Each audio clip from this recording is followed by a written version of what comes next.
A notorious regime emerges from the rubble of years of fighting in Afghanistan. Meet the men who helped create the Taliban. I will tell you why I was joined with the Taliban. Afghan survivors explain how these Islamic holy warriors first brought hope, then only repression and fear. Their ideas were wrong, their mission was wrong, their mentality was wrong. Former spies reveal how the United States helped drive the extremists from power after 9/11. But now the Taliban are back, deadlier than ever. They think they can destroy Taliban. How can they destroy Taliban? You have to destroy the entire nation. Spanning almost 30 years, the epic story behind the Taliban is a tale of three men: a one-eyed religious mystic, a legendary military strategist, and the most famous terrorist alive. The rise, the fall, and the rebirth of the Taliban.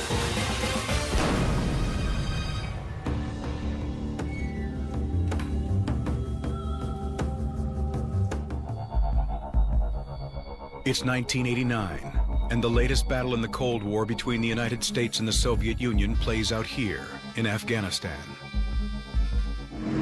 The Soviet army tries to force communism on the people, but the Afghans, with America's support, fight back.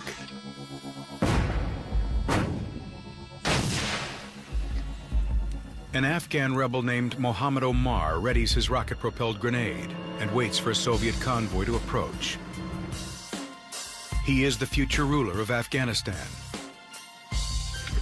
Here, Omar is anonymous, one of thousands of Afghan holy warriors known as the Mujahideen. His only claim to fame is his role as a mullah, or prayer leader, in a mosque in Kandahar. On this day, Mullah Omar has set up an ambitious ambush. Omar later describes his plan to Rahimullah Yousafzai, one of a tiny handful of journalists to ever meet the reclusive future leader. He said that there was a Soviet army convoy passing on this main road. As the Soviet convoy approaches, Omar takes aim.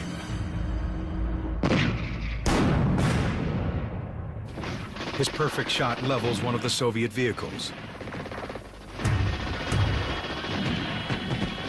Omar and his men quickly scatter as the Russians unleash a deadly barrage of return fire. The Mujahideen find momentary refuge in a nearby mosque.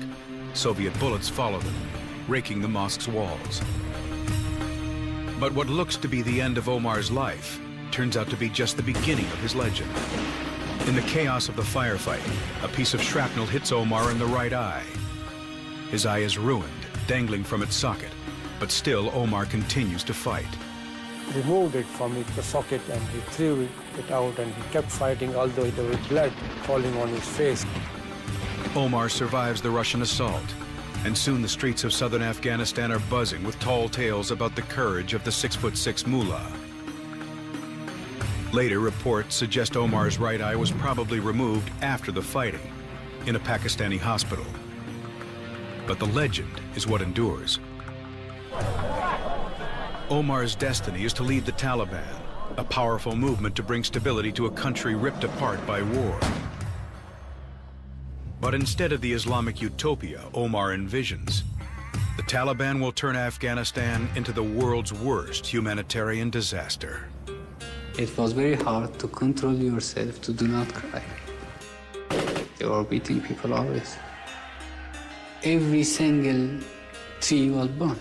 Every single house was damaged. That's what they were doing with Afghans. Even this landscape bears the scars from decades of violence. It's hard for many Afghans to remember a time without fighting.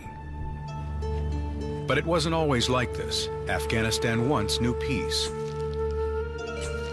And that's where this tumultuous story begins.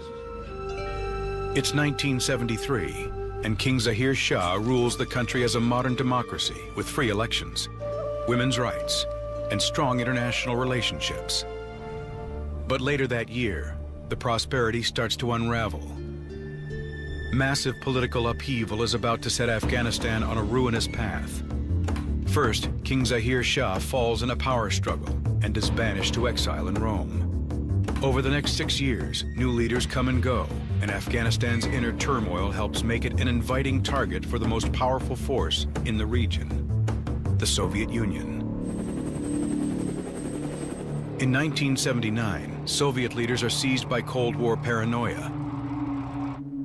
The Kremlin fears that the United States could use Afghanistan to threaten the Soviet mainland, according to this former CIA officer. They had a gross misreading of our intentions and thought that we were going to move into Afghanistan and even place medium-range missiles. KGB reporting was grotesquely off target. But Soviet Prime Minister Leonid Brezhnev decides that the communists can't afford to lose Afghanistan. In mid-December 1979, Soviet troops start to mobilize for a major operation. Early on Christmas morning, the first Soviet tanks roll across the border of Afghanistan. This imposing terrain has humbled some of history's greatest armies, but the Soviet Union arrives here with all the arrogance befitting a 20th century nuclear-armed superpower.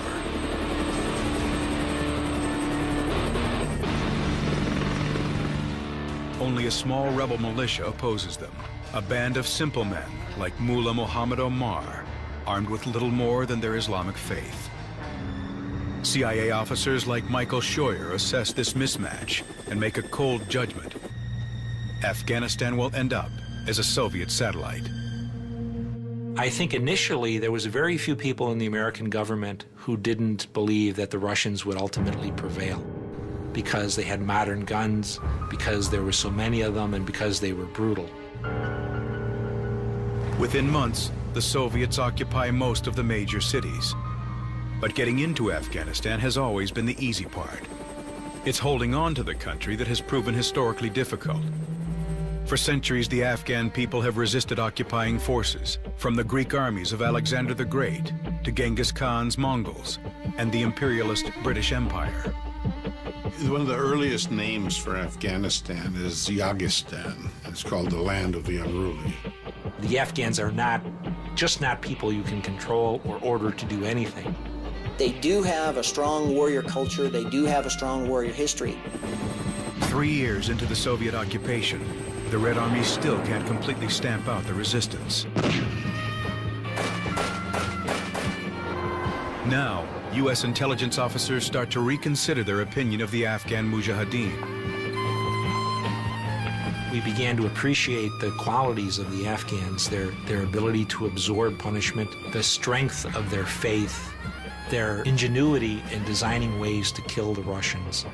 If we armed these people, they would continue to fight the Russians forever. The war in Afghanistan has the potential to weaken the Soviet Union, both militarily and economically. The CIA looks at the Afghans' fierce Islamic passion and sees a dagger that only needs sharpening.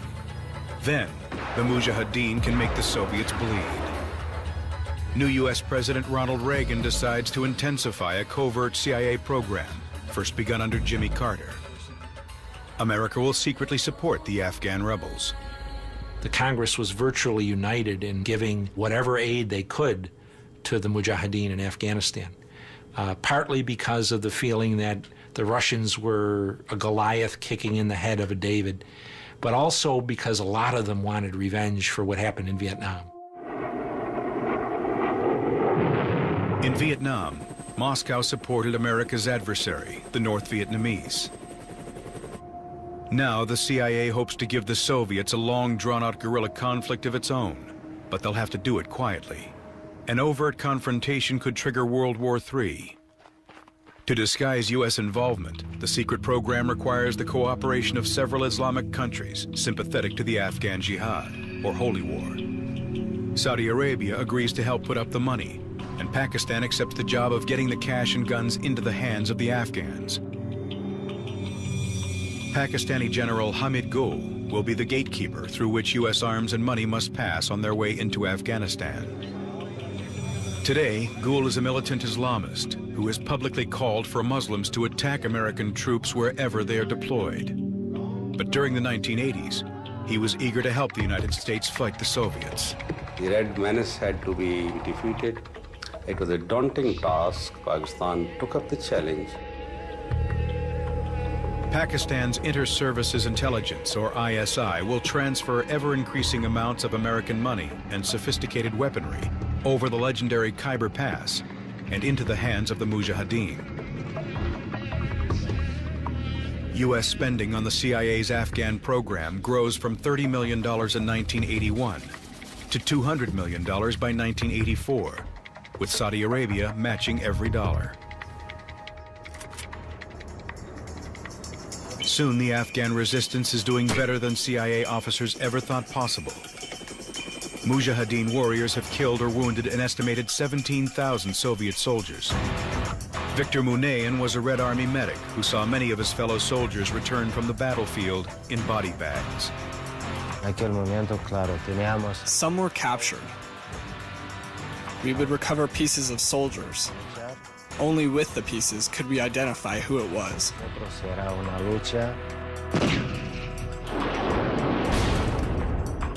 The ferocity of the Afghan resistance now forces the Soviets to consider quadrupling their troop deployment.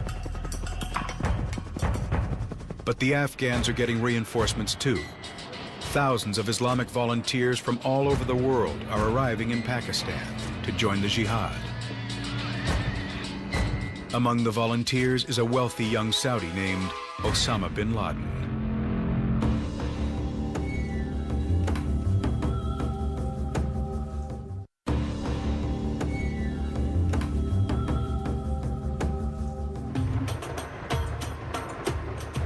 It's the height of the Cold War, and the Soviet Union wages a brutal campaign in Afghanistan. Between 1980 and 1981, a newcomer from Saudi Arabia arrives to join the rebels trying to oust the Soviets, Osama bin Laden. Bin Laden brings money and an expertise in construction, according to two men who worked alongside the future Al-Qaeda leader. He started building mountainside caves for storage of ammunition, and started building roads. And then he was very generous with money. He was popular among all Mujahideen. When he was with us, helping the poor, widows, orphans, organizing funds for some needy peoples, we had no problem with him at all. At the time, little about bin Laden suggests the terrorist leader he will become. During the Afghan-Soviet War, the CIA was aware of him, but had no reason to view bin Laden as a threat, says former spy Michael Scheuer. The first time we heard about Osama bin Laden, he was involved first in refugee care in the camps in Pakistan, and then we heard that he moved into Afghanistan and began to have a unit of Arabs that he commanded. But he was on the side of the angels then. He was killing Russians, and so we didn't pay much attention to him. Today, U.S. intelligence officers deny they had any direct contact with bin Laden. They say that U.S. aid went only to the Afghans, not to foreign Islamic volunteers. There are those in the media who just love to make the point that the CIA trained the Afghan Arabs in bin Laden. It's a popular theory, but it's not one that has much traction.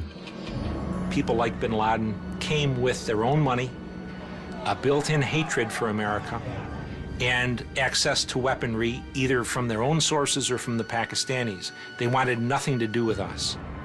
Pakistani journalist Rahimullah Yousafzai is one of the few reporters to interview bin Laden more than once. He says that foreign Arab fighters like bin Laden had little use for the CIA. There was so much of Arab money coming here that they didn't need to get money from the CIA or ISI. Charitable contributions from Saudi Arabia are rich enough to support not only the Mujahideen, but also the many Afghan civilians made refugees by the ongoing fighting. Over 4 million Afghans are forced to flee their homes for Pakistan. 1/3 of the population was made homeless for a very long period of time. Here, along the border between Afghanistan and Pakistan, money from Saudi Arabia sets up hundreds of Islamic schools or madrasas to offer a free education for the Afghan refugee children. These madrasa students are known as Talibs or Taliban. Their teachers are local mullahs like Muhammad Omar. Even today, Afghan children memorize and recite verses from the Quran.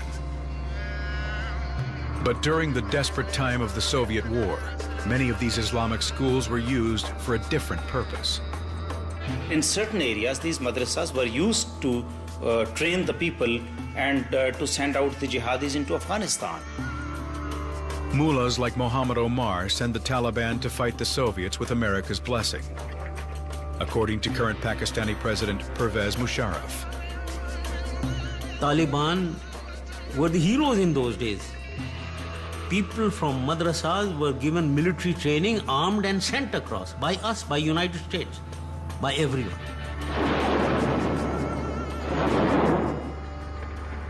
By the summer of 1986, the war begins to tip back in favor of the Soviet Union, despite the influx of Taliban, Arab volunteer mercenaries, and ever-increasing American arms and money.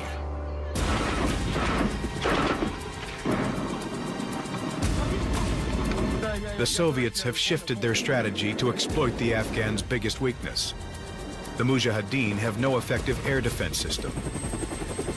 Unchallenged, communist gunships pummel the Mujahideen fronts and devastate Afghan refugee camps. It was a difficult time, wounded and handicapped, orphans, widows. The Afghans simply aren't equipped to fight the Soviet Air Force.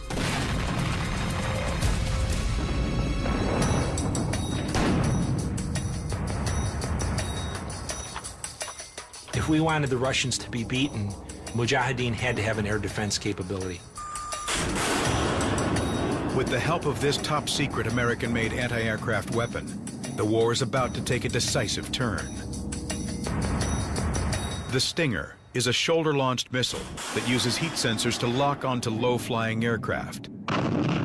Stinger missiles have devastating accuracy, up to 11,000 feet of altitude.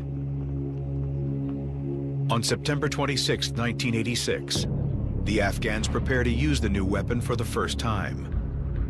The Mujahideen say a prayer, aim skyward, and fire.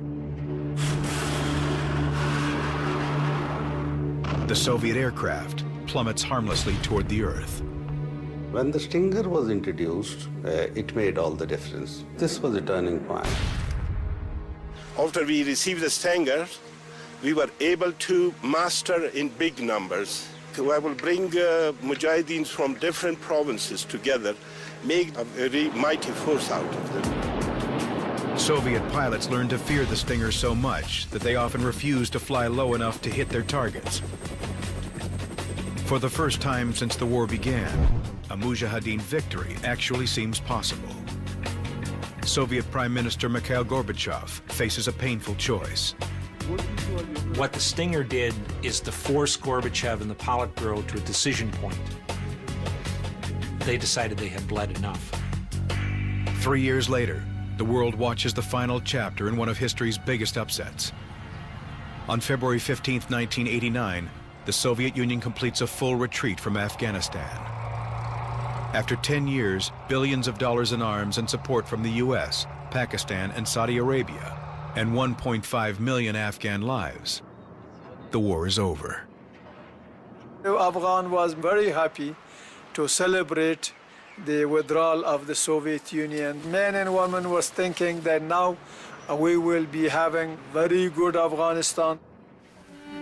Foreign volunteers like Osama bin Laden returned to their home countries as Islamic war heroes. Afghanistan has tremendous resonance throughout the Islamic world as a victory of Islam over the West, Islam over the godless Soviets, and it was really a history-making event. In the United States, longtime CIA officers like Milt Bearden and Michael Scheuer celebrate one of the greatest accomplishments of their professional lives. It was probably the most successful covert action program in the history of the United States government. The Soviet Union would never recover from the losses it sustained in Afghanistan. Communism itself would soon collapse in Russia and all over the globe. The beneficiaries of the Afghan war were actually going to be 300 million people in East Central Europe and ultimately in the old Soviet Union. In the end, the Afghans' great sacrifices seemed to benefit everyone but Afghans themselves. Many are left poor, homeless, or orphaned. Wounded men like Mullah Muhammad Omar return to their villages, only hoping to live out the rest of their lives in peace. But the violence doesn't end with the Soviet withdrawal. The end of one war in Afghanistan will only be the beginning of another.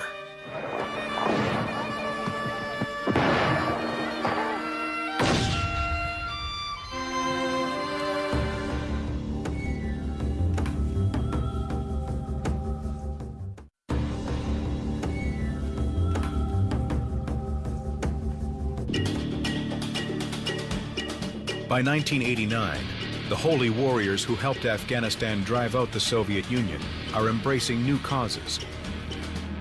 Osama bin Laden returns to his home in Saudi Arabia and uses his stature as a war hero to rally Islamic militants throughout the world. In Afghanistan, Mullah Muhammad Omar resumes his religious studies in a madrasa in Kandahar. Meanwhile, other prominent Afghan war veterans vie for political control of the new Afghanistan. Rival Mujahideen factions were united as long as they were fighting the Soviets. But now, the factions splinter and rush toward the capital of Kabul, each hoping to seize power for themselves. When we came to Kabul, Mujahideen became involved in fighting among themselves. The Mujahideen leaders can't agree to form a new government. Each commander wants to govern his own territory autonomously. Eventually, they turn their guns on each other, and Afghanistan erupts into full-fledged civil war.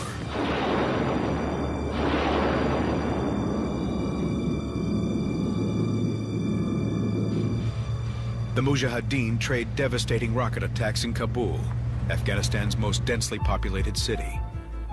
This young Afghan boy remembers the day a stray piece of ordnance changed his life forever. When I was 8, a rocket hit our house. I was injured. Some days later, I found out that my brother was killed. Mujahideen fighting kills almost 10,000 Afghan civilians in 1993. As the civil war continues, America's Afghan embassy remains closed, a powerful symbol of waning U.S. interest. Afghans became very disappointed when we saw that those friends that they were sending us money, stingers, all those sophisticated weapons, they stopped. Even they stopped humanitarian assistances to Afghans. Washington lost interest. They simply no longer considered that a big deal. By 1994, the violence in Kabul has spread through the rest of the country, where no government means no law and order. Organized crime fills the security void, and Afghanistan becomes a leading global exporter of heroin. Opium poppies are easily grown here and easily smuggled out across the lawless Pakistani border. This black market for weapons also flourishes. The most powerful of the Mujahideen commanders use their military networks to control this lucrative guns and drugs business. These former war heroes now stake out turf like glorified street thugs. Afghanistan was divided into 5 different power centers. The Afghans at that time used to say that you need 5 visas to travel within the country. In the areas under their control, these Mujahideen warlords take whatever they want with no repercussions. Bribes, property, and land. Mullah Zaif recalls how helpless he felt watching the local commander abuse people at will. This was a very bad situation, and all the people, they were seeking for someone to rise and to fight with these people and to bring security to Afghanistan. Afghan anger reaches a breaking point when a local Mujahideen commander in Kandahar kidnaps 2 teenage girls. At the commander's military camp, the girls are repeatedly raped.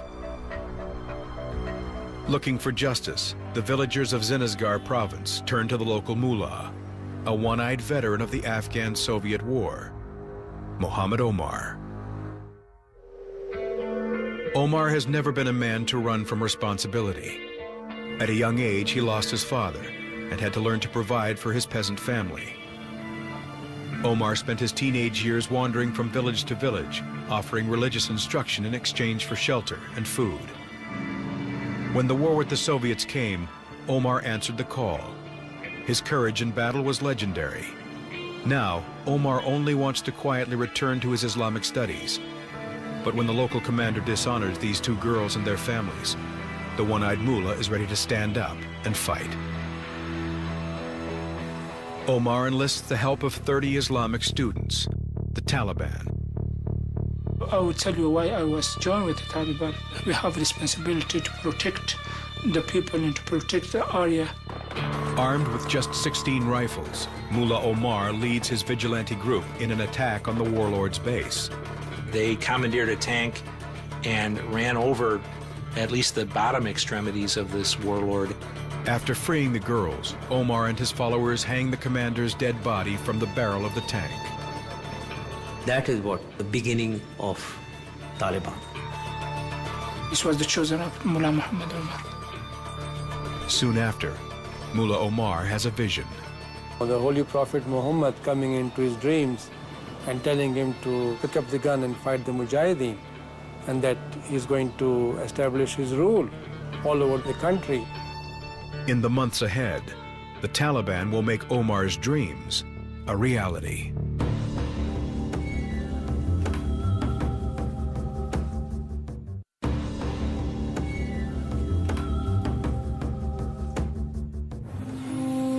It's the early 1990s, and Afghanistan is a failed state riddled with drugs, rampant crime, and warlordism.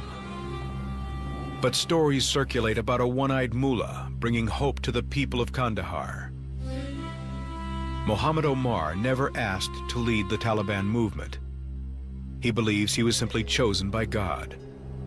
Omar has a series of mystical visions that convince him to stand up and fight the Mujahideen, responsible for Afghanistan's ruinous civil war.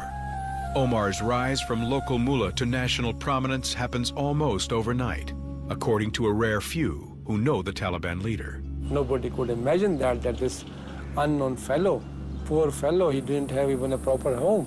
How come this person is going to defeat the Mujahideen who were armed with tanks and aircraft? At the beginning, he had only 2 or 3 followers. After 10 days, the number of people became thousands and thousands. They were coming and joining with him. The people, the Taliban choosing him because he was a trustful person. Omar's appeal is not his military or political prowess, but his deep piety. He believed that he was working at the end of time, that he was entirely in service of God as he understood God, and that his efforts to build a perfect Islamic state were in part an effort to secure his passage to heaven. Omar is a reclusive figure who seldom ventures outside his home in Kandahar. He has never met with any Western journalist or diplomat. To this day, it's hard to separate Omar, the man, from all the myths and legends that surround him. Those who know him describe Omar as quiet and shy, despite being an imposing physical presence. Because he deeply distrusts modern technology and is against all reproductions of the human form, there are few photographs of Omar in existence. He refused to be photographed for Islamic reasons. He said, cannot take pictures of human beings or living creatures. He is a rural religious figure whose beliefs are quite narrow and fundamental. Even today, many of Omar's fundamental beliefs are still the norm in southern Afghanistan. A rudimentary religious education is all that's available to many children in the area. Omar recruits his growing legion of followers from Islamic schools like this one. Young boys like these Taliban study the teachings of an 18th century desert preacher named Muhammad Abdul Wahab. Wahab believed that all forms of adornment and modernity were blasphemous. He preached that every enemy of Allah should be converted or destroyed. According to one story, when Wahhab came across a woman accused of fornication, he ordered her stoned to death. This severe doctrine stands in contrast to many of the rich cultural traditions of previous and current Islamic civilizations. But Wahhabism was strongly promoted by the Saudi religious clergy. And it was Saudi Arabia that donated most of the textbooks and learning materials to the Taliban. A holy war fought in Wahhab's name helped give birth to modern Saudi Arabia. Now, a new jihad will lead to the violent rise of the Taliban. The Taliban movement has simple aims: to restore peace, disarm the population, and implement strict Islamic law. Omar's followers wear long beards, dark eyeliner, and distinctive black turbans to signify their religious commitment. On November 3, 1994, this growing Taliban force moves on Kandahar. After just 2 days of fighting, Mullah Omar's followers capture the second largest city in Afghanistan, and at a cost of only a dozen men. They rise up at that moment and take over. They captured Kandahar almost without a fight. How did Omar's relatively unknown force capture an entire city without a major battle? Rumors circulate that the Pakistani Intelligence Service, or ISI, has bribed the local commander in Kandahar to surrender. After Pakistani Interior Minister Nazirullah Babar calls the Taliban our boys, suspicion grows that Omar's troops are backed by Pakistan. But two former ISI leaders deny the charges. The Interior Minister started saying these are my boys and all that, but the reality is, no, not at all. It's wrong to say that Pakistan created Taliban. Absolutely not. The Taliban is a phenomenon by itself. You can say peculiar to Afghan society. Other observers say that even if the ISI didn't create the Taliban, Pakistan was instrumental in Omar's rise. And I don't think Pakistan had a role in trying to raise the Taliban army initially. When Pakistan came to realize that Taliban are a growing force, they offered them food and fuel and supplies. The ISI helps Mullah Omar's troops repair huge stockpiles of sophisticated Soviet weaponry left behind in the haste of the Red Army's retreat. In Kandahar, the Taliban captured dozens of tanks, stores of weapons, helicopters, and MiG fighter jets. Omar's heavily armed troops now look to conquer more territory. In the next 3 months, the Taliban seize power in 12 of Afghanistan's 31 provinces. The bloodshed is minimal, as Afghans eager for change in their war-torn country welcome the Taliban as liberators. The Taliban have come as savior of the people. They claimed at the beginning that they will bring peace, stability, and security. They will save the people from those atrocities. So at the beginning, the people supported them. A lot of people gave their weapons, and a lot of the provinces, without fighting, they fall into their hands. 20,000 madrasa students, many of them between 14 and 24 years old, joined the Taliban's march through Afghanistan. Wahid Mozdeh was one of the young men who felt the pull of Mullah Omar. I joined the Taliban. I was one of the people who were very interested in learning about the movement. It was really secretive at that time. Mysteries continued to surround the Taliban, Mullah Omar, and Pakistan's role in the rise of the movement. But the Taliban's ambitions are right out in the open. After sweeping through the south, Omar's followers set their sights on Kabul. Just outside the capital city, the Taliban overrun the headquarters of Gulbuddin Hekmatyar, one of the two feuding Mujahideen commanders controlling the area. The other, Ahmed Shah Massoud, remains entrenched in Kabul. Ahmed Shah Massoud's front blocked the Taliban from getting the entire Afghanistan. Ahmed Shah Massoud will become Mullah Omar's arch-nemesis. Masood is one of the most legendary fighters in Afghan history. He is the son of a colonel in King Zahir Shah's army. Like most Afghans, Masood was raised as a devout Muslim, but he also grew up with a rare exposure to Western languages and literature. During the war with the Soviet Union, Masood commanded a small force protecting his birthplace, the Panjshir Valley.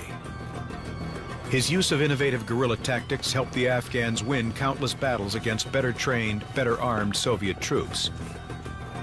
Even today, Masood is still known here by his nickname, the Lion of the Panjshir. But Masood isn't a hero to all Afghans. When the Soviet war ended, he was one of the Mujahideen leaders who helped plunge the country into civil war. Many Afghans, especially in the south, prefer Mullah Omar and the Taliban. But in 1995, Masood still has strong support in Kabul, the longtime seat of power in Afghanistan. When he sees that the Taliban are determined to capture the capital city, Masood decides to strike first. His experienced fighters hit the Taliban with a devastating attack.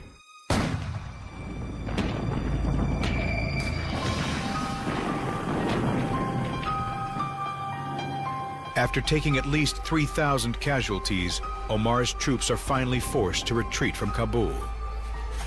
It's the Taliban's first major military defeat. This was the biggest setback to the Taliban movement. Stubbornly, Mullah Omar presses on, possessed by the conviction that it is Allah's will he rule Afghanistan. On April 4th, 1996, in Kandahar, Omar appears on a balcony above more than 1,200 religious leaders. He wraps himself in a cloak taken out of its shrine for the first time in 60 years. According to legend, this cloak once belonged to the Prophet Muhammad. The cloak confers upon its wearer a ranking in Islam nearly second to the Prophet himself, Amir-ul-Momineen, Commander of the Faithful. With this lofty title, Mullah Omar assumes the right to lead not just all Afghans, but all Muslims. The Taliban movement is just the beginning of larger ambitions. Radicals like Osama bin Laden believe that Islam itself is on the march. First Afghanistan, then the entire world.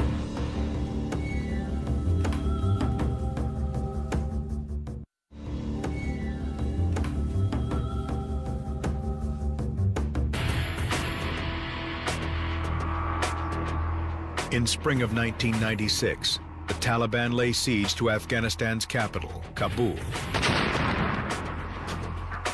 Mullah Muhammad Omar's followers pummel the city with more than 866 rockets in the month of April alone.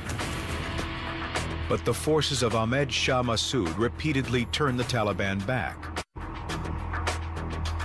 As the civil war continues to devastate the country, Massoud and Afghan President Burhanuddin Rabbani seek help from an old friend of Afghanistan, Osama bin Laden.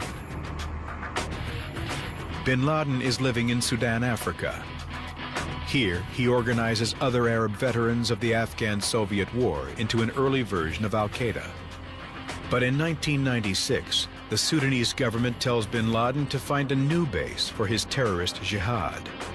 It was Rabbani and Ahmed Shah Massoud, who's defense minister, who invited him to come back to Afghanistan. He was someone who had worked with the Mujahideen in the past and was respected. They said he should mediate between them and the Taliban so that the war would be over and they would make a joint government. On May 18, 1996, bin Laden arrives in the eastern Afghan city of Jalalabad. Just months after bin Laden's arrival, Taliban forces seize Jalalabad, and now Mullah Omar controls bin Laden's new home. Bin Laden and his Taliban hosts are skeptical of each other at first. When the Taliban came to Jalalabad, he was not good with the Taliban in the beginning.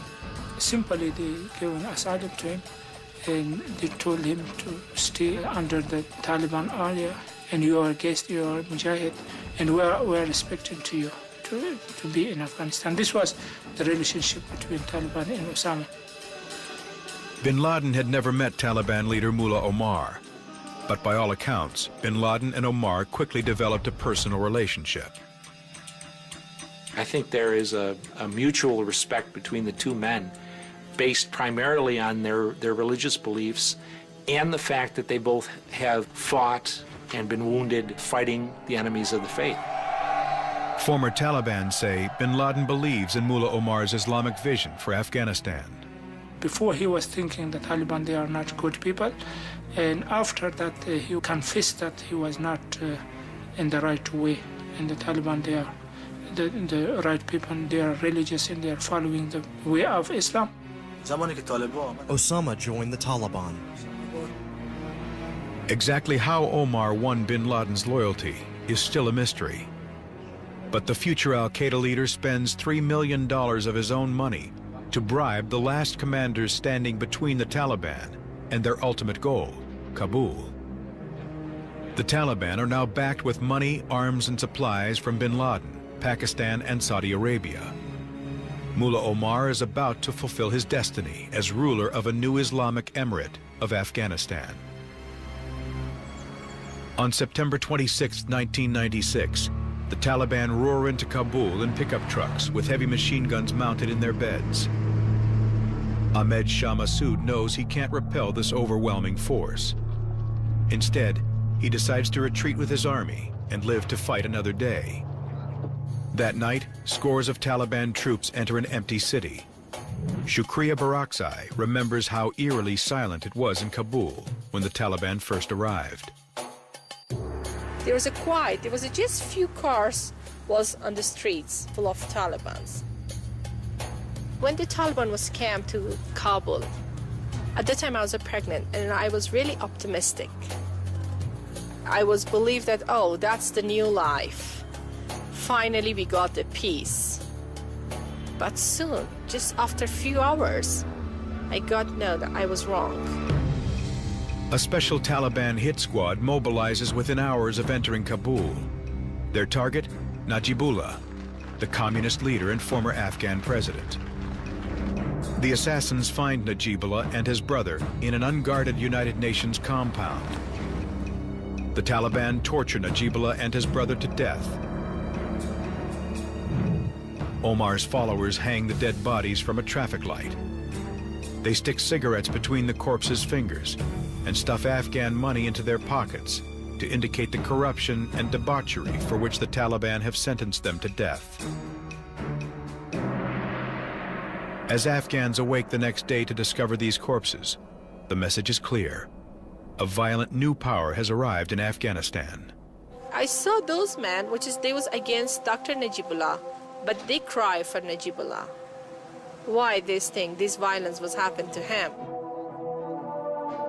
What was his ideology, that's a different point.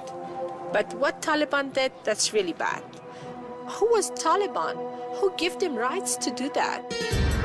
The Taliban feel they have a divine mandate to govern Afghanistan, according to a very extreme interpretation of Sharia, Muslim religious law. Mullah Omar hopes to return the country to the time of the Prophet Muhammad, an era 1,400 years in the past. Within 24 hours of taking Kabul, Omar's followers imposed the strictest Islamic system in place anywhere in the world. Radio Kabul, renamed Radio Sharia, announces a lengthy list of new Taliban regulations. The new regime bans TV, videos, satellite dishes, music, and all games. The Taliban enforce their laws severely. They punish even petty thieves by amputating their feet and hands. Do you think that's Islam? Of course, no. Do you think that's human can do that? Of course, no. In our Afghan tradition, they never did that. A former official says that the Taliban were just following Mullah Omar's orders. It was the Mullah Omar edict to do this. Mullah Omar's edicts are enforced by a government ministry called the Department for the Promotion of Virtue and Prevention of Vice. The ministry's religious police patrol the streets in pickup trucks, flying the white flag. These Taliban are notorious for beating people in broad daylight. anybody who did not have a beard or the proper size of the beard would be beaten up publicly. You know, I saw it myself. I saw a young doctor who was beaten up in Herat, and I asked him after he was beaten up, he said, until today, I was supporting the Taliban, but from now onwards, I'm going to oppose them. Many Afghans who once welcomed the Taliban now recoil as their dark vision for the country becomes a reality. Their ideas were wrong. Their mission was wrong. Their mentality was wrong. All the time the bad memories is coming with the name of Talib. The Taliban's new regulations severely limit Afghan women's rights. Mullah Omar's edict banning girls from school affects more than 70,000 female students. Omar also decrees that Afghan women cannot work outside their homes and must cover themselves in the head-to-toe veil known as the burqa. Burqa is not in our tradition. It's not our religion. Why shall I wear burqa? Why they punish me? Why they punish millions of Afghans? When the Taliban was came, I got that women means like unhuman. This video shows the Taliban preparing to kill a woman who allegedly murdered her husband. Death is also the Taliban's penalty for lesser crimes like adultery or teaching girls. Here in Kabul's soccer stadium, the Taliban will publicly execute dozens of women.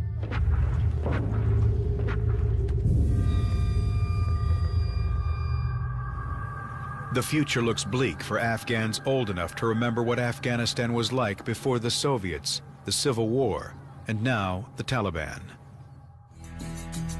But in the small northern sliver of Afghanistan, not already under Taliban control, a resistance begins to form around Ahmed Shah Massoud.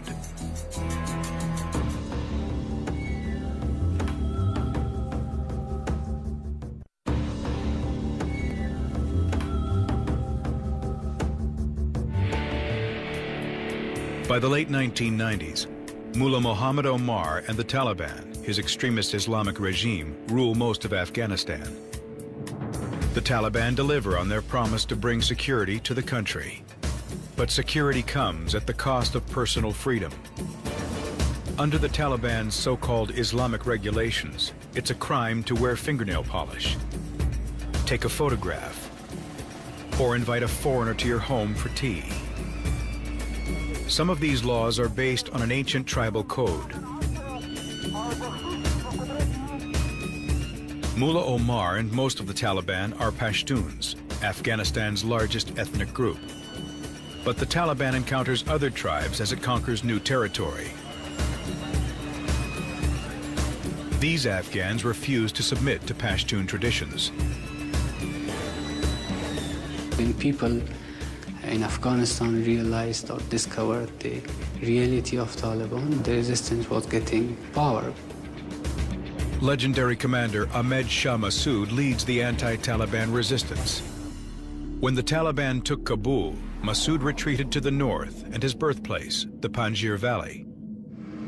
Here, he forms the Northern Alliance, a partnership of the ethnic groups threatened by Taliban rule.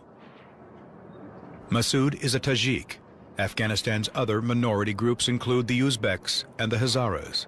Afghan history is rife with tribal conflict between these groups and the Pashtuns. In the last 3 decades, we have fought against each other. Pashtuns killed, Tajiks killed, Pashtuns, Hazara killed, both of them. Nobody trusts nobody in Afghanistan. After taking Kabul in 1996, Mullah Omar sends his troops to crush the Northern Alliance, and Afghanistan descends into vicious tribal war.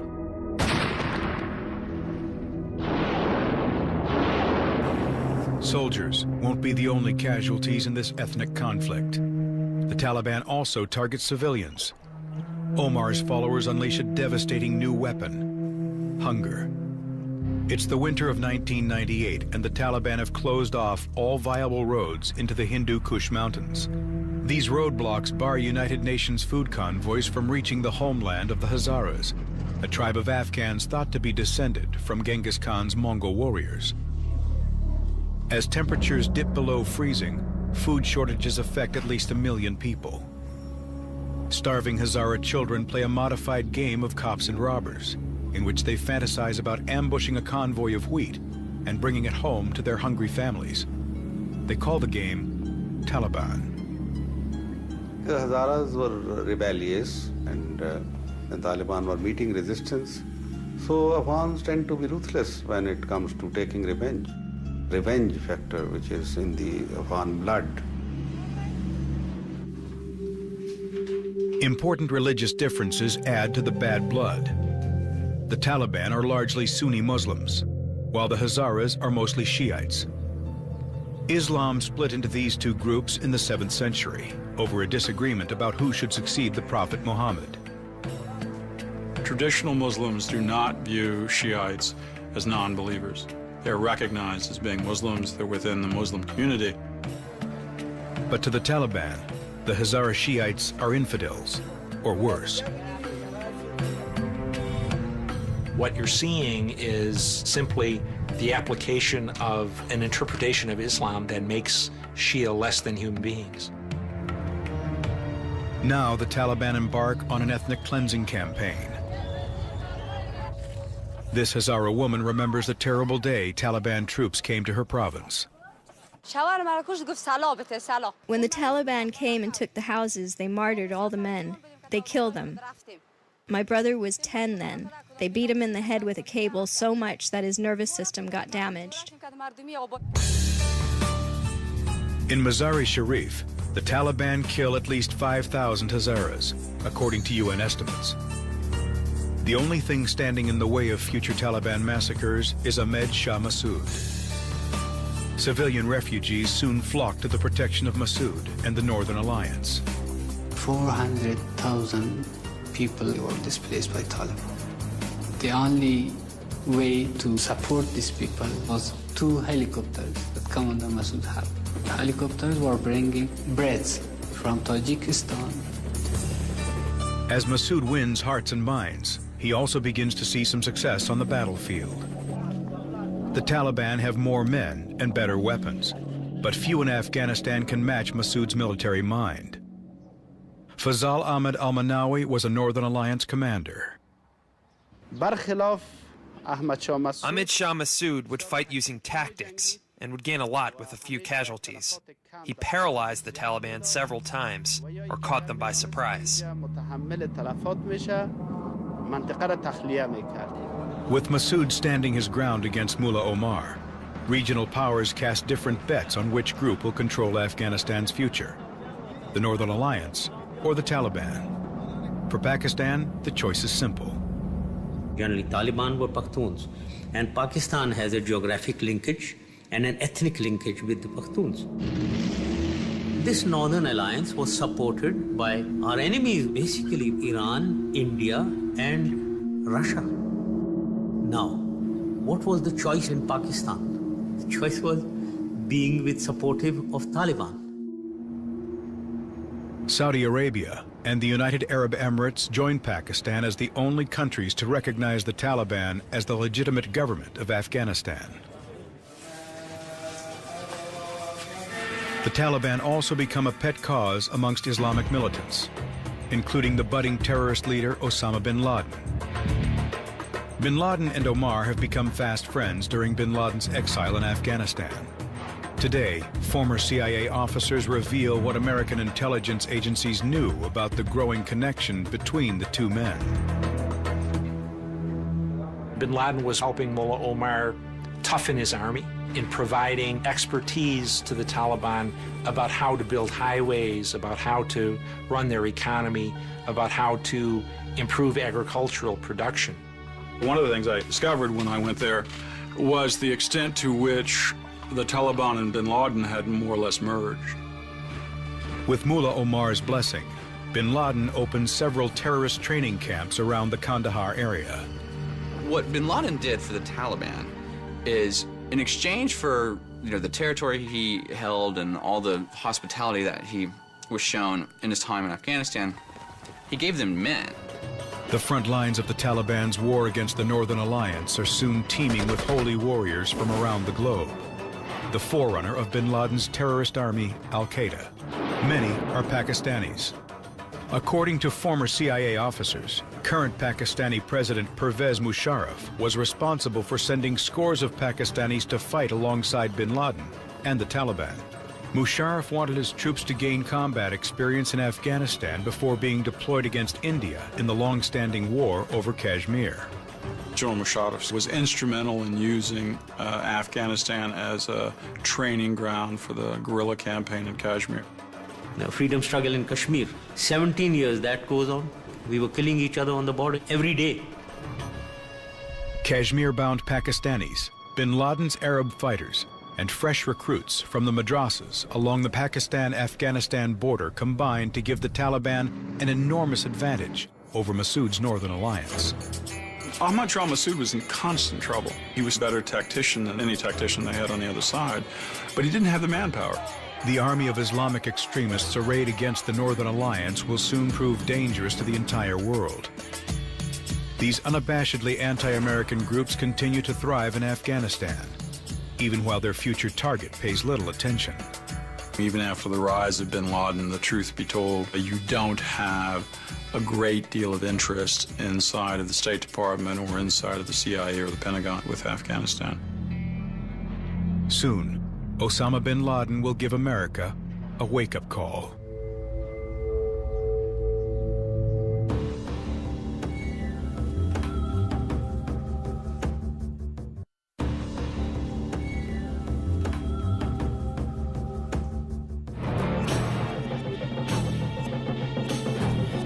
As the Taliban battle the Northern Alliance for control of Afghanistan, Osama bin Laden calls a press conference at his terrorist training camp in the southern Afghan province of Khost.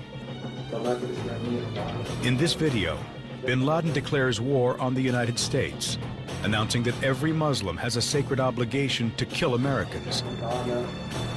Bin Laden's announcement comes at a time when his Taliban hosts are struggling to earn international recognition. Taliban leader Mullah Muhammad Omar phones a journalist at the press conference to express his surprise and displeasure with bin Laden. Rahimullah Yousafzai is one of the very few reporters who has interviewed both men. Mullah Omar called me from Kandahar and he asked me, was there some Taliban leader around when Mr. bin Laden was holding his press conference? I said, no, we didn't see any Taliban in that area. He was very angry. Mullah Omar said, either I am the ruler of this country or he is the ruler of this country. Omar demands that bin Laden publicly profess his loyalty to the Taliban. The statement said, I support the Taliban regime. I accept Mullah Omar as my leader, as the Amir al-Mu'mineen, the commander of the faithful, and I will obey all Taliban orders and policies. Bin Laden's oath of loyalty seems to end the friction with Mullah Omar. But it isn't long before bin Laden causes new trouble for the Taliban.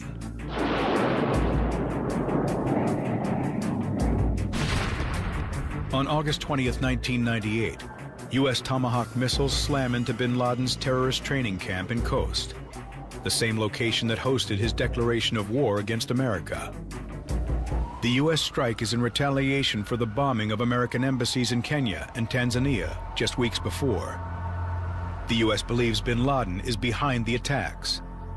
America's retaliatory strike kills at least 21 of bin Laden's jihadists, or holy warriors. But the U.S.'s primary target is not among them. Where was bin Laden? Rahimullah Yousafzai had the opportunity to ask him directly. I asked him whether he was in the camp, and he said, I was 500 miles away. Speculation abounds that Hamid Gul, the former head of the Pakistani intelligence service, tipped off bin Laden before the strike. I retired from the army more than 6.5 years before this happened. So how could I influence all this? If I had known this, then I should have a mole in CIA. Do I have a mole in CIA?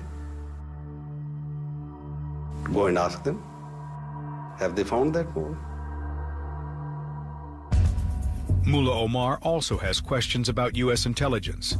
The Taliban leader can't believe that bin Laden could be capable of launching terrorist attacks from Afghanistan. Taliban were so naive. They didn't know what was happening. When I told Mullah Omar that bin Laden has been accused of sponsoring these attacks on the US embassies, he laughed. He said, how come this man who cannot meet anybody without my permission, who is under my protection in Kandahar, how come he can arrange these attacks?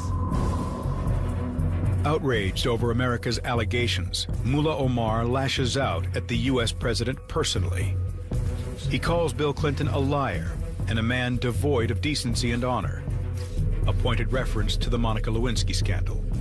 Omar vows to protect bin Laden and says America itself is the biggest terrorist in the world. As if to drive home his defiance, Omar orders a new Taliban offensive on the Bamiyan Valley, home to two giant Buddha statues that have stood in Afghanistan for nearly 2,000 years. Amidst widespread international condemnation and anti-Taliban rallies all over the world, Omar's troops reduce these archaeological relics to rubble.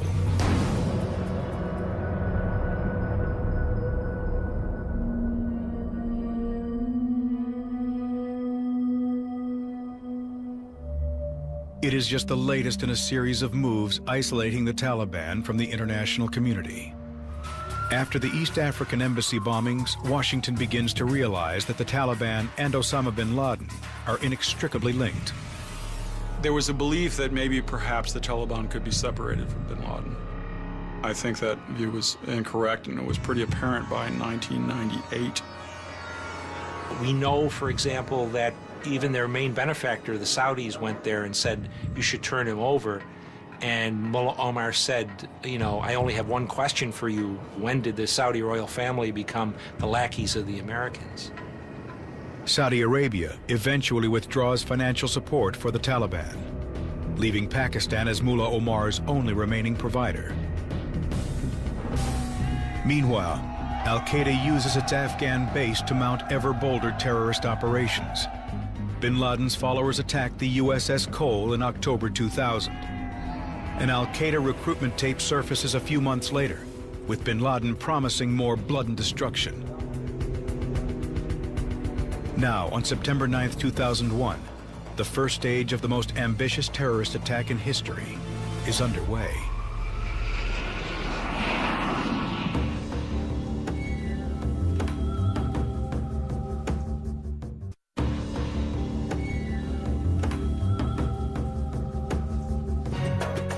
Just 2 days before September 11, 2001, a terrorist attack along the Afghanistan-Tajikistan border foreshadows the history-making violence to come.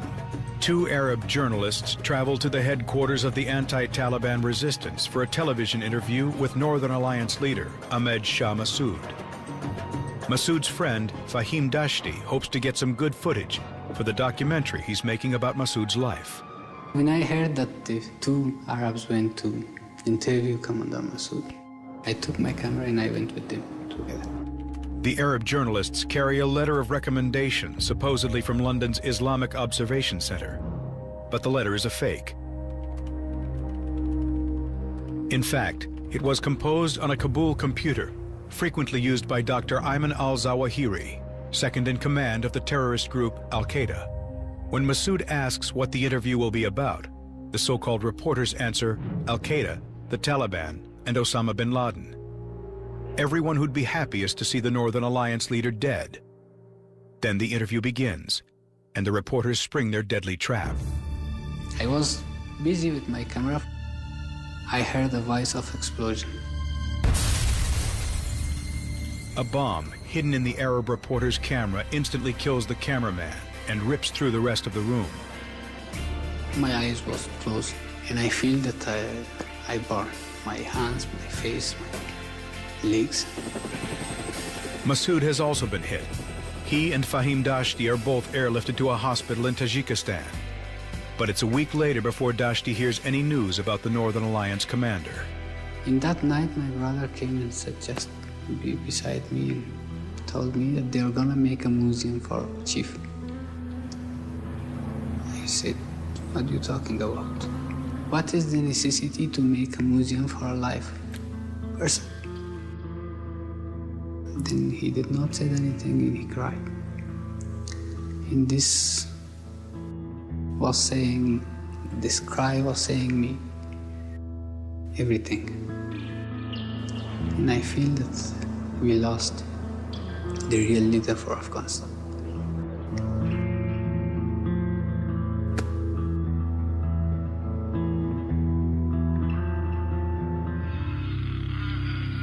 Who ordered Massoud's murder? No one really knows for sure. But today, the former Taliban spokesman insists that Mullah Omar and the Taliban had no hand in the assassination.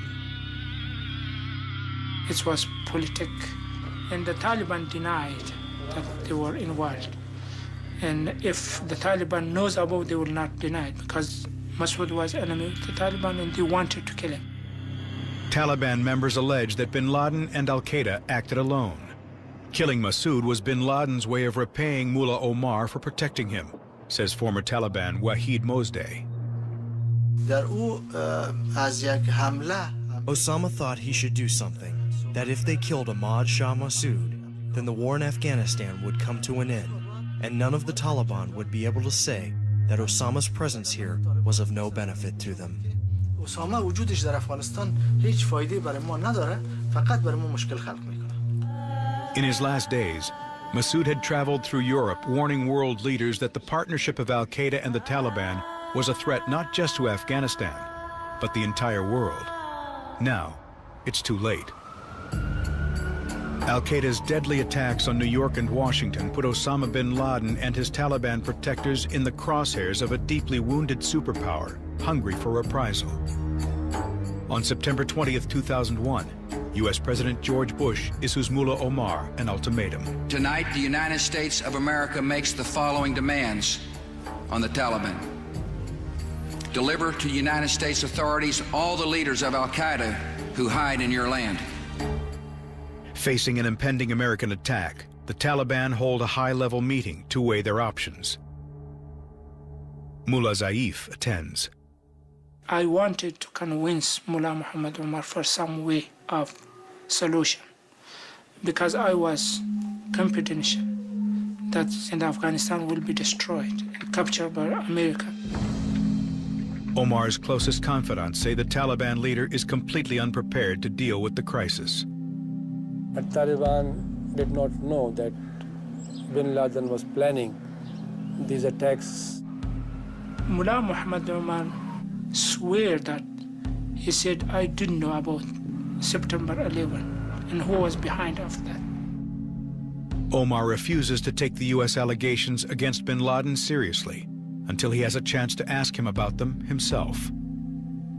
He said, I called to Osama bin Laden and I met with him. I told him, you are involved with that or not? Osama bin Laden, Mullah Omar. Osama said that he had not had a hand in the matter. He said the plan had not been made in Afghanistan and that what the U.S. was saying was not true. It was just to put pressure on the Taliban. Omar and bin Laden's relationship has been complicated from the beginning. They are strong allies, but bin Laden occasionally acts without the Taliban's knowledge or tacit permission. Still, Omar hesitates to turn over the Al-Qaeda leader to the United States without clear proof of his crimes. And Mullah Muhammad Omar said, this is not suitable for us to do, this kind of treatment with our brother. He said, without any evidence and proof, I am not able to extradite Osama. That was his policy, which he was explaining in front of me. Omar decides to abide by his Pashtun upbringing. Bin Laden is his guest, and when Pashtuns receive a guest, they are bound by honor to protect them with their life. Mullah Omar said half of Afghanistan was destroyed by the Russians, and if the other half is destroyed by Osama, I'm ready for it.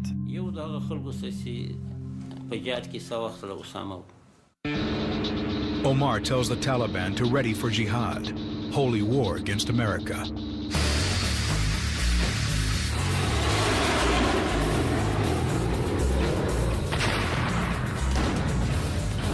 October 7th, 2001. the United States launches Operation Enduring Freedom, a military campaign to depose the Taliban regime, destroy Al-Qaeda, and capture or kill Mullah Omar and Osama bin Laden. What the United States did was capitalize on internal opposition to the extremists of the Taliban by sending small groups of special forces into the country to help organize these opposition groups. Elite American commandos and unchallenged U.S. air power now support Massoud's army. The Northern Alliance moves swiftly through the countryside, hunting down Taliban and Al-Qaeda positions and summoning death from above.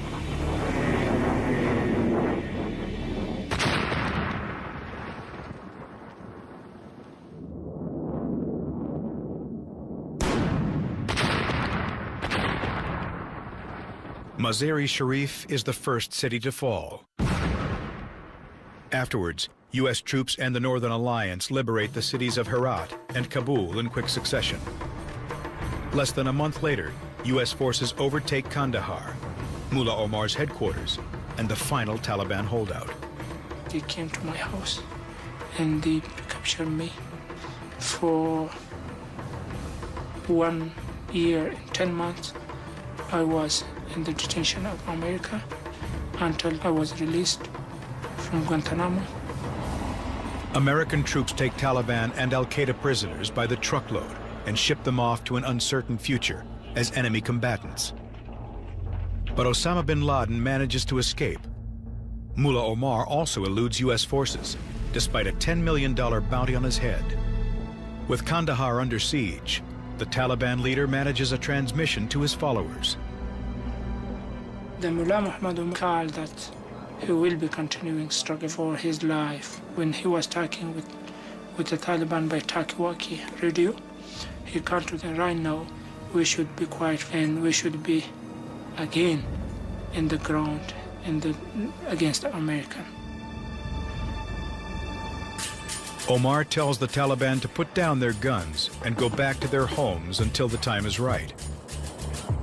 He promises to wage an insurgent campaign against the foreigners. Then Omar vanishes into hiding. People were saying Taliban are history. Taliban are gone. We fell for what foreign invaders in Afghanistan always fall for. We take the cities, and we took that as the sign of victory. And now Taliban have had 5 years to basically regroup and rearm and retrain.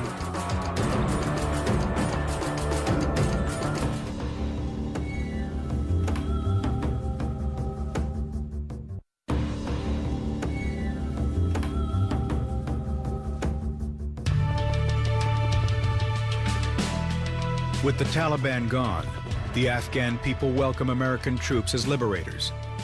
Hope seems to have finally arrived in Afghanistan. Children fly kites, women reveal their faces, and girls attend school. All these things had been banned under the repressive Taliban regime. In 2004, Afghanistan holds triumphant national elections. Hamid Karzai is voted president. Karzai is a popular ethnic Pashtun with strong ties to the revered monarchy. His job is to govern a country demolished by 20 consecutive years of fighting. It will be an uphill climb. Karzai loses the public's confidence every day he can't provide poor, hungry Afghans with basic social services. Do we have good health services in this country? No.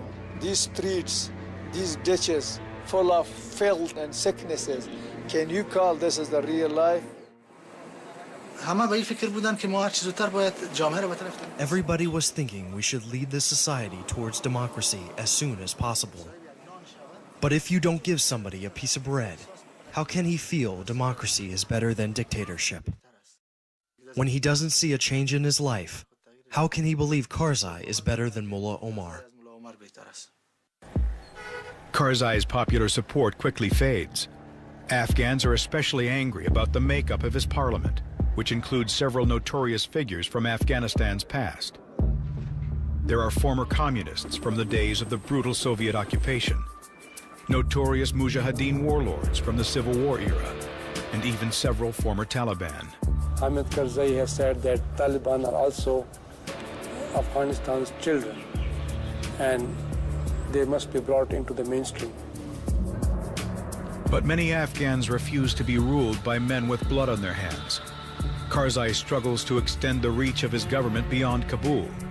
Outside of the capital, Afghans watch many of the country's same old problems resurface. Drug smuggling, gun running, and warlordism. Local commanders empowered by Karzai to help with security are instead linked to serious human rights abuses. A US-led coalition tries to keep the peace, but only manages to slow Afghanistan's descent into chaos. Some Afghans actually argue that they were safer under the Taliban. The Taliban did bring law and order, and that is a very highly valued commodity in Afghanistan. For 5 years after the American invasion, the Taliban quietly waited for new orders from Mullah Muhammad Omar. Just before he vanished into hiding, Omar promised to wage an insurgent campaign against the U.S. In 2006, the Taliban make good on his promise. We thought the Taliban are finished. But now, after 5 years, we are in big trouble. This is Taliban territory, a dusty tribal belt that straddles Afghanistan and Pakistan. The presidents in Kabul and Islamabad are loath to send their security forces into this dangerous region, so the Taliban operate here as a kind of shadow government. From this base, the Taliban mount an increasingly successful effort to retake control of Afghanistan. Supporters like Maulana Noor Mohammed are eager to gloat about the Taliban's recent gains. The Taliban are ruling Afghanistan, and they are not hiding. By 2006, the Taliban are strong enough to seize several southern Afghan provinces. The Afghan government has to call in American air power just to regain control. But the resurgent Taliban movement only continues to grow. Many Afghans feel that Karzai's government has failed them. Foreign troops haven't visibly improved conditions either, they say. Here in Kabul, the very presence of the U.S. and its allies seems to become more unpopular every day. I don't think you will find Afghans to vote for American being here, even 6%. A terrible traffic accident exposes the depth of Afghan anti-Americanism. Huge riots break out when an out-of-control U.S. military vehicle crashes in Kabul. 8 people are dead and over 100 injured in the mayhem. Many of the rioters belong to the same ethnic groups that made up the late Ahmed Shah Massoud's Northern Alliance. These are the same people who supported U.S. troops after 9/11. Now they chant death to America. The people, they were thinking the American, they came of peace, but right now, the mostly people, they are thinking the American and other foreigners, they are invaders to Afghanistan. We've stopped being any kind of liberators, and now we're just another foreign occupier. And if any place on earth proves the old saying, familiarity breeds contempt, Afghanistan is it. And it doesn't only breed contempt, it breeds armed resistance. It's increasingly dangerous here for coalition patrols. The Taliban borrow many of the same insurgent tactics employed to devastating success in Iraq. Improvised explosive devices, rocket attacks, and suicide bombings, burning of schools, attacking of police stations. They are utilizing principally terrorist tactics. As 2006 comes to a close, the new Taliban will prove to be a deadlier, more brutal organization than the one that U.S. forces threw out of power only 5 years before.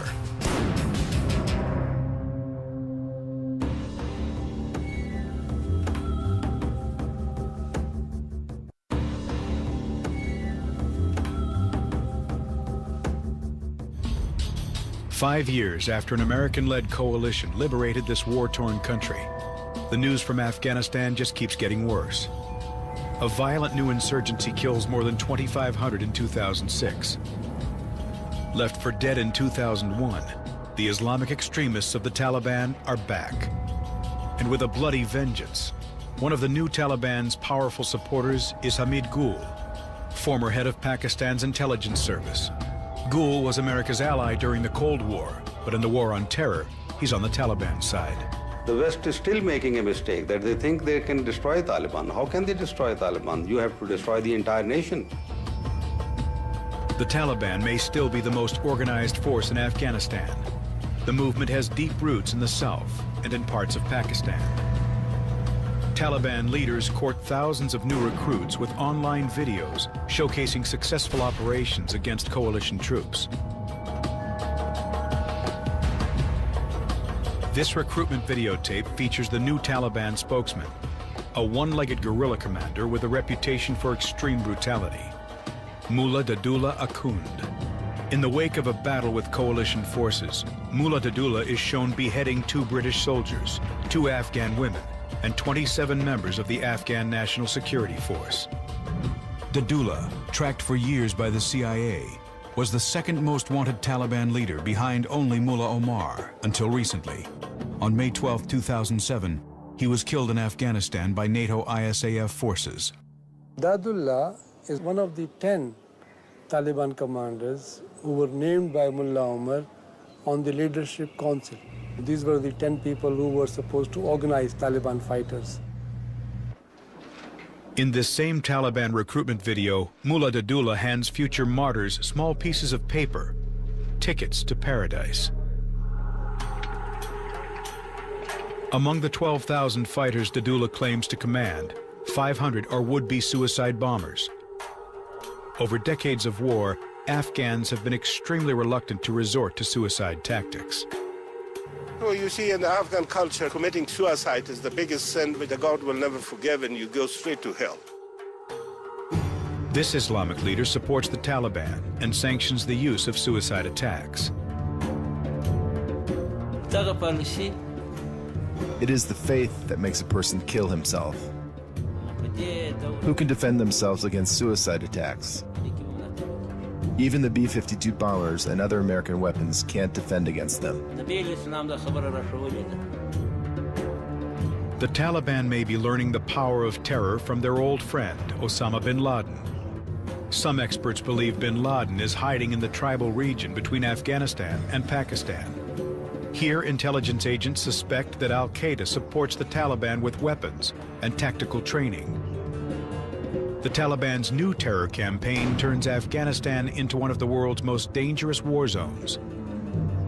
Forces from 37 nations haven't been able to stabilize the country, and Afghans soon might have to handle security for themselves.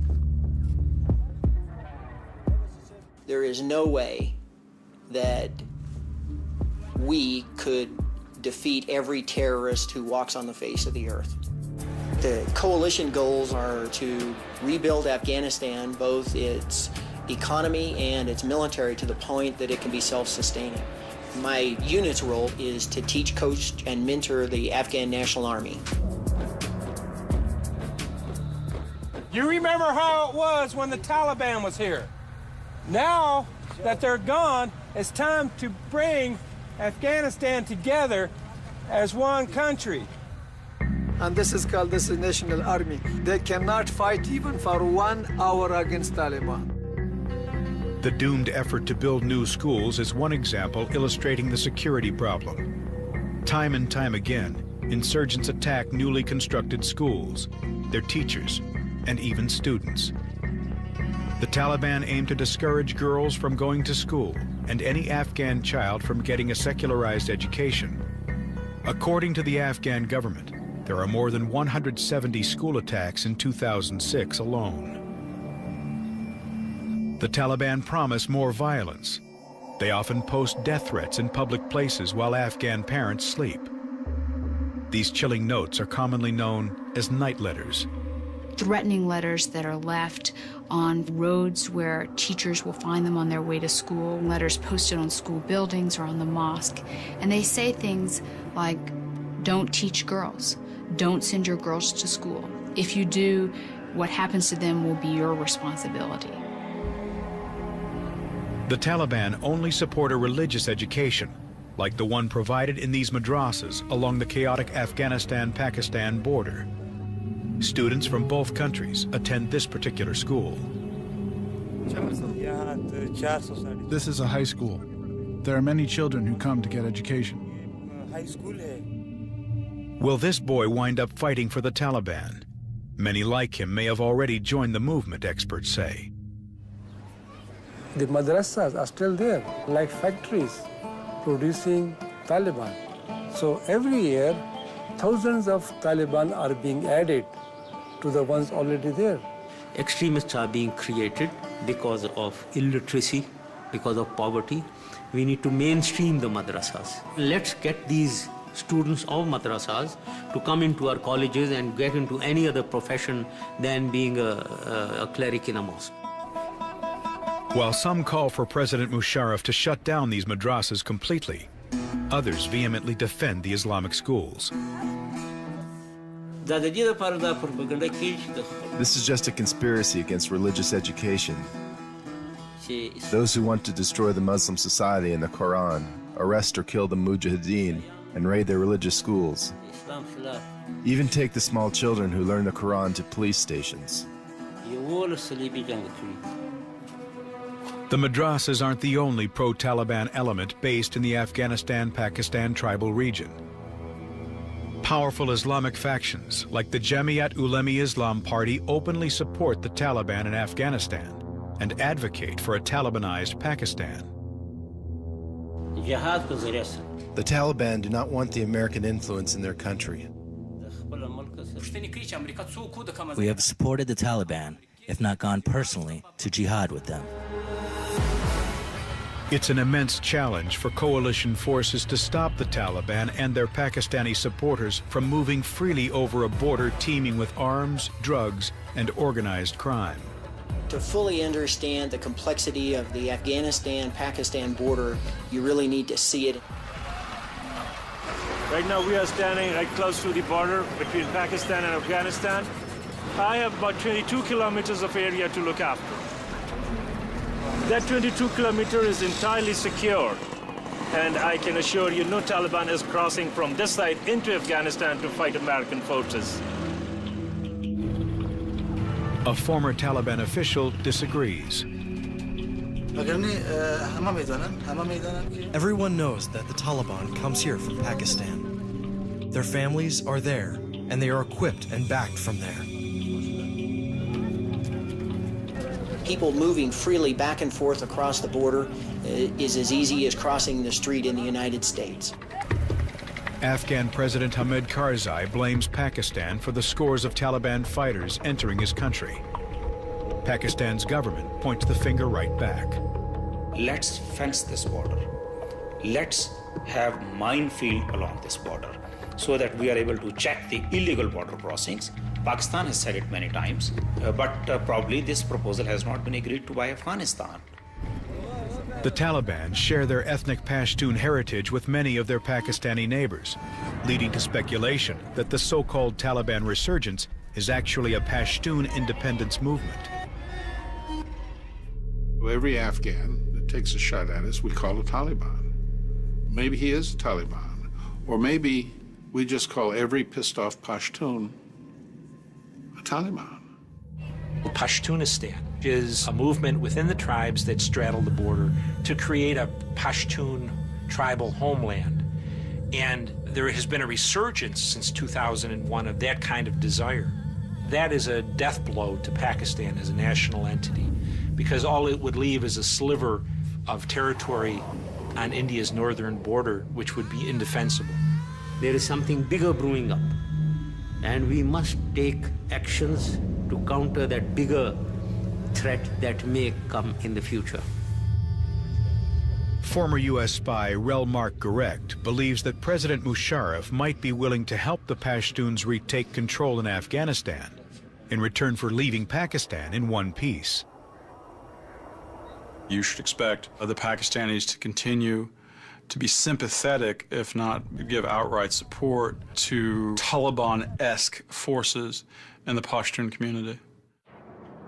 Diverse groups and dangerous new alliances make up the current insurgency against Hamid Karzai's government and the American-led coalition. Any party fighting against American, and that's the people they are calling the Taliban. In the meantime, despite one of the biggest manhunts in history, the one-eyed leader of the original Taliban remains at large. Mullah Omar was always a very reclusive person. For example, on one of the first leaflets we dropped into Afghanistan saying if you bring Mullah Omar to us, you'll get this much in reward. Well, we put the wrong picture on it. It wasn't Mullah Omar, it was another functionary of the Taliban. Mullah Omar's location today is a secret, even to other Taliban leaders.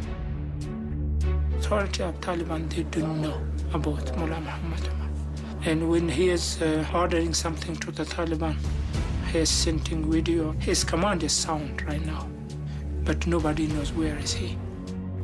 Those who've met him can't imagine that Omar would hide anywhere other than southern Afghanistan, the home he's always been reluctant to leave. Mullah Omar, of course, I can say with certainty that he's in Afghanistan, and he has never been in Pakistan. Why should he be? He's among his people. They're protecting him.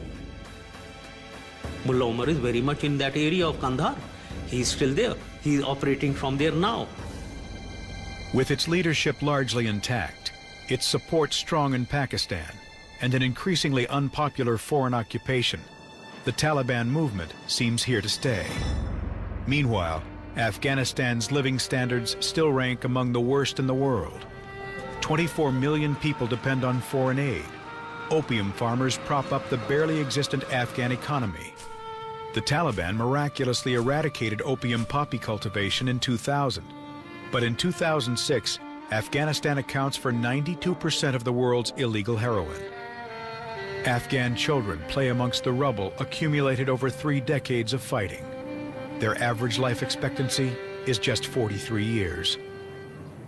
I couldn't in any way, shape, or form predict how long it's going to take to rebuild a nation that has suffered through 25 to 30 years of conflict. I can tell you that it's a long time. An entire generation of Afghans may never live to see peace.